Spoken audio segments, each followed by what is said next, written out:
The text message popped up on my phone at exactly midnight, the screen glowing in the dark bedroom where my husband slept soundly beside me.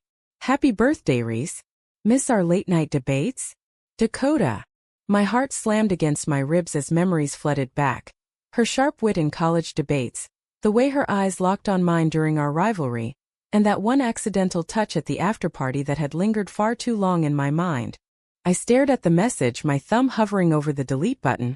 But something stopped me. Why now, after 10 years of silence? Dakota had been my fiercest competitor in law school, the one who pushed me to my limits, and the one I'd secretly admired more than I cared to admit. Back then, I'd buried those feelings under ambition and societal expectations, marrying Tom right after graduation to build the life my conservative family approved of. A stable job at a prestigious firm, a house in suburban Chicago, and the facade of contentment. But that message cracked something open. I slipped out of bed, padding to the kitchen where the clock ticked relentlessly. Why did her words feel like a lifeline? I'd convinced myself those college sparks were just confusion, a phase I'd outgrown. Yet here I was at 32 typing a reply before I could think better of it. Surprised you remembered. What's the occasion? Her response came instantly. No occasion. Just thinking about you. Coffee tomorrow. My pulse raced. Coffee with Dakota? The woman who'd once called me out in front of the entire debate club for my privileged upbringing, forcing me to confront my own biases. She'd been openly out, unapologetic in a world that still whispered about people like her. Me? I'd hidden behind straight A's and straight relationships. I agreed, telling myself it was harmless nostalgia. The next morning, I lied to Tom about a work meeting and drove to the cafe in the city. Dakota was already there, leaning against the counter, her dark hair shorter than I remembered, her smile as disarming as ever. Reese, she said, pulling me into a quick hug that sent electricity through me. We sat, and the conversation flowed like no time had passed. Law cases, politics, the absurdities of adult life. But underneath, tension simmered. You look happy, she said, her eyes searching mine. Married life suits you?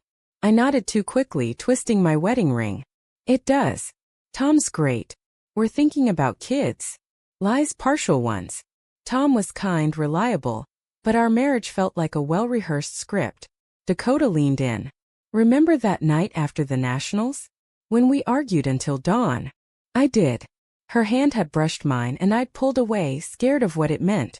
As we talked, she confessed she'd followed my career online, admired my rise in corporate law. But you seem restrained, she added. Restrained? The word stung because it was true. My family, devout Catholics from a small town, had drilled into me that success meant fitting in, not standing out. Coming out wasn't an option. It would shatter them. Dakota, from a progressive family in New York, had never hidden who she was. Envy twisted in my gut. By the end of coffee, I felt alive in a way I hadn't in years. Driving home, I replayed her laugh, her touch. That night, Tom noticed my distraction. Everything okay? He asked. I smiled, but inside doubt gnawed. Was this just a midlife crisis, or had I been lying to myself all along? The messages continued. Innocent at first, sharing articles debating ethics. But soon they turned personal. What if we teamed up instead of competing? She texted one evening. I stared at the screen, my mind racing. What if? The thought terrified me. My job defended corporations against discrimination suits, ironically, while I suppressed my own identity. Hypocrisy burned.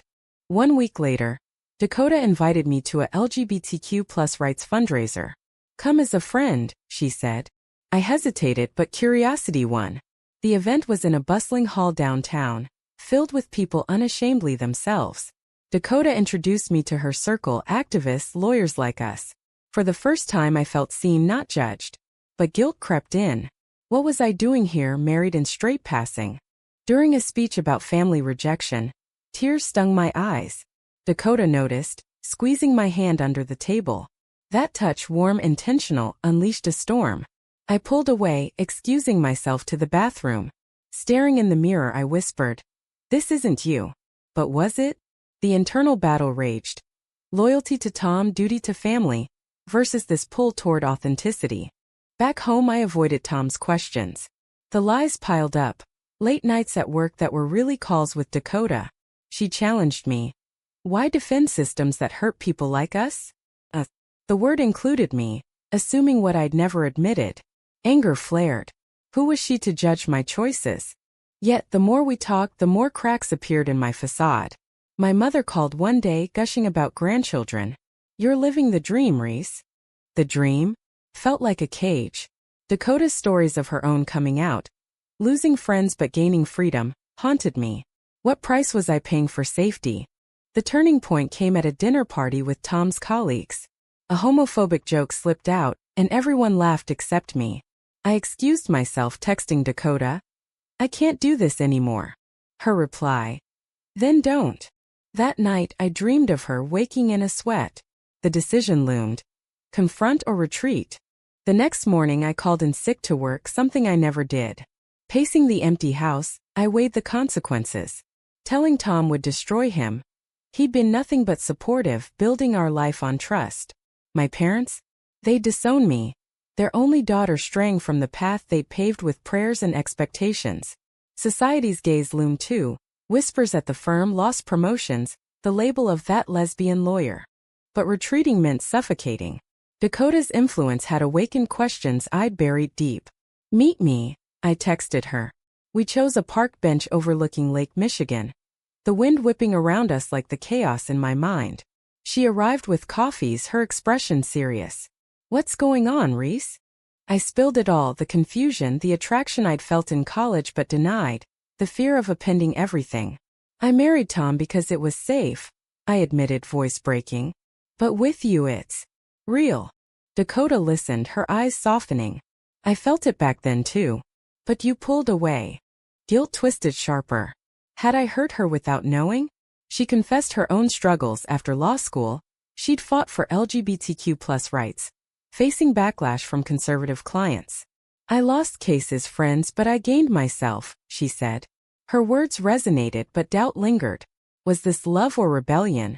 We walked, hands brushing accidentally or not. What now? She asked. I had no answer. That evening Tom confronted me. You've been distant. Is there someone else? His eyes, usually calm, held pain. I denied it, but the lie tasted bitter. How could I betray him like this? The internal conflict escalated. At work, I defended a company accused of firing a gay employee. The hypocrisy choked me. During the deposition I faltered, my arguments hollow. My boss noticed, pulling me aside. Get your head in the game, Reese. But my head was elsewhere, replaying Dakota's challenges to my ethics. We met again, this time at her apartment for just talk. The space was cozy, books on social justice lining the shelves. As we debated a recent Supreme Court ruling, passion ignited. You're fighting for the wrong side, she accused. I fired back, defending stability. But mid-argument, she leaned in, her breath on my face. We didn't kiss, boundaries held, but the tension was electric. Leaving I felt torn. Home to Tom felt like a prison. That night I confessed partially. I'm questioning things. He suggested therapy, assuming work stress. I agreed, but in sessions I skirted the truth, focusing on identity issues. The therapist probed gently, but I resisted, fearing admission would make it real. Dakota pushed harder via texts. You deserve to be you. Her persistence both thrilled and terrified. One day my sister called, sensing something off. Mom's worried. You're not yourself. Not myself.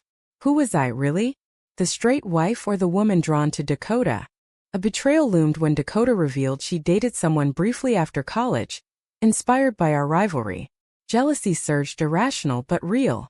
Why tell me now? I demanded over the phone. Because honesty matters, she replied. Her words stung, highlighting my deceptions. The pressure built. At a family gathering, my father's toast to our perfect marriage nearly broke me. I excused myself, calling Dakota from the bathroom. I can't keep this up, she offered solace. Come over. I did, after lying to Tom about traffic. At her place we talked until dawn. She shared her coming out story. Parents' initial shock, eventual acceptance. It cost me, but freedom's worth it. Envy mixed with fear. What if my family never accepted? Dawn broke and I left, promising nothing. Back home Tom waited up. Where were you really? Suspicion hardened his voice. I crumbled, admitting emotional confusion but not the full truth. Hurt flashed in his eyes. Fix this, Reese. But how? The choice. Stay safe or risk everything. Work suffered. I botched a brief, earning a warning. Dakota's world called louder. She invited me to a protest against anti-LGBTQ+ legislation. I went anonymity in the crowd freeing. Chanting slogans, I felt empowered, but spotting a colleague nearby panicked me. I fled, texting Dakota apologies.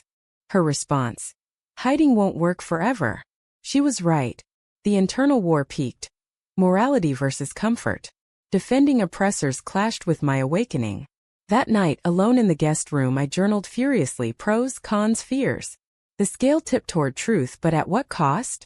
Tom suggested a weekend getaway to reconnect. I agreed, hoping distance from Dakota would clarify. But on the drive, her messages buzzed, missed calls.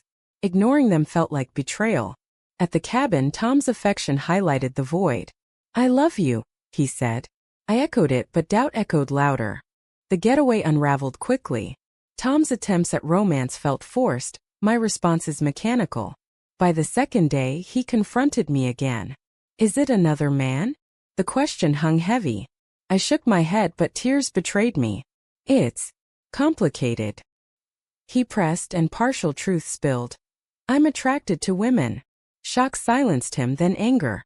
Since when? Our whole marriage.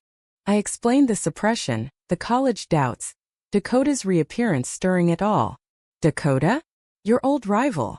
Recognition dawned, mixed with betrayal. Have you? No, I assured, but emotional infidelity cut deep. He stormed out, leaving me alone with regret. Was honesty worth this pain? Driving back separately, silence stretched. Home felt fractured. Tom slept on the couch, our conversations terse. I reached out to Dakota, confessing the blow-up. I'm sorry, she said. But you're brave. Brave? I felt reckless, destroying a good man for uncertainty. Family pressure mounted. My mother called, sensing marital strain. Pray about it, dear. Prayer? I tried that, begging for normalcy. Now it felt futile. Dakota offered support, meeting me in neutral spots. You don't have to choose now, she said. But time demanded decisions. At work, the discrimination case intensified. Representing the company meant arguing against protections I'd secretly needed. During a meeting, I snapped at a colleague's bigoted remark. That's not okay, I said. Eyes turned, whispers followed. My boss warned. Personal biases stay out. But they weren't biases, they were me. Dakota's activism inspired a shift. I researched pro bono work for LGBTQ+ clients, daydreaming of switching sides. But that meant leaving the firm, financial instability. Tom's words echoed. Think about our future. It felt singular now. A mouth-wandao duk peaked when I discovered the company's internal memos admitting bias. Leaking them could expose truth but ruin my career. I confided in Dakota over dinner at a quiet restaurant. Do it, she urged. Justice over job. Her conviction clashed with my caution. Easy for you, I retorted. You've always been out. Hurt flashed in her eyes. It wasn't easy. I lost everything first. Her story unfolded, disowned by extended family, job rejections. But I rebuilt. Admiration swelled, mixed with attraction. Our hands touched across the table, lingering. Pulling away, I whispered, "This scares me." Back home, Tom proposed counseling. We attended, but I held back, fearing full disclosure. The therapist noted tension. Honesty is key, Tom pleaded. Fight for us. Guilt consumed me, he didn't deserve this. But staying meant denying myself. Social din can hit harder at a neighborhood barbecue.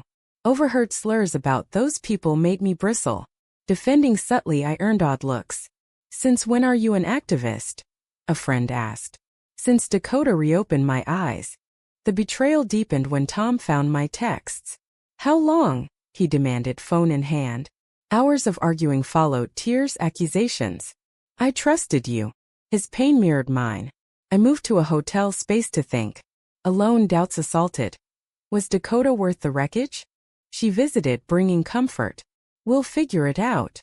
But her optimism clashed with my chaos. What if I regret this? I asked. She had no answer, just presence. That night, intimacy tempted, but we resisted, focusing on talk. Her touch, innocent hugs, stirred longing I'd suppressed. Family intervention came via a surprise visit from my parents. Tom called, my father said, concern etched. What's this nonsense? I confessed partially, questioning sexuality. Shock turned to denial. It's a phase. Pray it away. My mother's tears broke me. We raised you better. Their rejection stung, echoing societal norms I'd internalized. Choose family, my father warned. But choosing them meant losing me. Dakota's call that night. You're not alone. Her words anchored me amid the storm. Work exploded when I refused to argue the case. Conflict of interest, I claimed. My boss fired me on the spot. Unemployment loomed, but freedom tasted sweet. I leaked the memos anonymously, watching the scandal unfold online. Justice at a price. Tom filed for divorce, citing irreconcilable differences. The papers arrived like a gut punch. Signing them, tears fell. Had I chosen wrong? Dakota supported through it, but tension arose, her impatience with my grief. Move on, she said. But mourning was necessary. Social fallout followed. Friends distanced, whispers spread. At a support group, Dakota suggested I shared my story, finding solidarity. You're not broken, a woman said. Slowly, acceptance grew. Yet mouthwash lingered. Was love with Dakota real, or a reaction to crisis? We dated tentatively, coffee turning to dinners. Her kiss, our first chaste, confirmed the spark. But shadows remained. Family's silence, Tom's bitterness. The divorce finalized in a sterile courtroom. Tom and I exchanging polite nods like strangers. Walking out, relief mixed with sorrow. I'd paid dearly, lost home, job, family ties. Dakota waited outside, her embrace a balm. Proud of you, she whispered. But pride felt hollow amid the ruins. We moved in together hastily, her apartment becoming our haven. Domesticity brought joy, cooking, debates, shared dreams. But cracks appeared. My job hunt faltered. Firms hesitated over my activist reputation. It's discrimination, Dakota raged. Irony bit hard, I'd fought against it, now victim. Family reconciliation attempts failed. My sister's email. Mom prays for you daily. No invitation home. Isolation deepened, inner monologue tormenting. Did I sacrifice too much for this? Dakota's unwavering outness highlighted my newbie fears. Own it, she urged during a heated argument. I am. I snapped, but doubt whispered otherwise. A professional betrayal struck when a former colleague outed me publicly in a LinkedIn post, twisting my firing into scandal. Comments flooded, support mixed with hate. Traitor, one read. Panic seized. I deactivated accounts. Dakota consoled. Fight back. But exhaustion won. I just want normalcy. Our relationship strained under pressure. Dakota's activism demanded attendance at events, where I felt exposed. At one rally, a protester recognized me from the leak. Cheers followed, but anxiety spiked. Hero, Dakota called me. Hero. I felt fraud, leaking for personal catharsis, not pure altruism. Moral quadriceros. Dakota pushed for marriage equality work, but I hesitated, fearing more loss. What's the point if it costs everything? I asked. Her response. The point is change. Idealism clashed with my pragmatism, bred from years of conformity. Tom's unexpected call shattered calm. I miss you, he said, voice raw. Can we talk? Guilt surged. Meeting him at a cafe, nostalgia hit. I forgive you, he offered. Temptation flickered, return to safety? But his eyes held no spark. I can't, I said, leaving with closure, but inner turmoil reignited. Telling Dakota sparked jealousy. You still love him? Accusations flew. No. But he was my life. The fight escalated, words weaponized. You're not committed, she accused. Hurt, I stormed out, wandering Chicago streets. A lone reflection hit. Had I traded one cage for another? Reconciliation came slowly. Dakota apologized, admitting her own fears. Past relationships ending in abandonment. Vulnerability bonded us. We'll navigate together. Trust rebuilt, but scars remained. Social awakening deepened. volunteering at a LGBTQ shelter. I mentored youth facing rejection. Their stories mirrored mine, fueling purpose. One teen's words. You're proof it gets better. Did it? Financial strain mounted. Savings dwindled. Dakota's income stretched thin. A job offer arrived from a progressive firm handling civil rights. Excitement bubbled, but it meant relocating to New York. Our chance, Dakota said. But uprooting again? Family ties, fragile as they were, tethered me to Chicago. The decision loomed. Follow love or cling to roots. Debating endlessly, pros outweighed cons. Let's go. I agreed. Packing, nostalgia hit. Photos of old life discarded. My mother's voicemail arrived. We love you, but what? Acceptance conditional on change? I deleted it, stealing resolve. New York brought fresh starts. The firm embraced me, cases aligning with values. Dakota thrived, our bond strengthening. But past shadows lingered. At a family wedding invite, my cousins, I declined, pain fresh. One day, Dakota promised. Betrayal resurfaced when Dakota confessed a white lie. She contacted my family early on, hoping to bridge gaps. For us, she said. Anger flared. You had no right. Trust fractured again. I was helping. Good intentions, bad execution, echoing my own mistakes. Forgiveness came hard, therapy helping unpack. We're both flawed, the counselor noted. Growth emerged from conflict, relationship deeper for the trials. Society's acceptance varied. New York's openness contrasted rural echoes. A visit home for my father's health scare tested. Hospital reunion tense. This your friend? My mother asked Dakota. Partner, I corrected boldly. Silence followed, but no explosion. Progress. Healing began tentatively. Awkward dinners, stilted talks. We don't understand, but we love you, my father admitted. Tears flowed. Not full acceptance, but a start. The price paid yielded tentative rewards. Yet questions persisted. Was the pain justified? Dakota and I stronger pondered future adoption advocacy. Life's tapestry woven with loss and gain. Stability settled in New York, but undercurrents of doubt remained. My career flourished, winning a landmark case against workplace discrimination. Media spotlight followed, interviews probing my journey. From defender to advocate. One headline read. Pride swelled, but imposter syndrome nagged. Did I earn this or ride Dakota's coattails? Our relationship evolved. Passionate debates turning to collaborative plans. Yet, Malthwan Duk arose in a case involving a closeted executive suing for privacy. Echoing my past, I argued fiercely but lost. Defeat stung, questioning choices. You did right, Dakota consoled. But right for whom? Family ties mended slowly. Holiday visits brought cautious warmth. My parents engaging Dakota politely. She's good for you, my mother whispered once. Breakthrough? Or tolerance?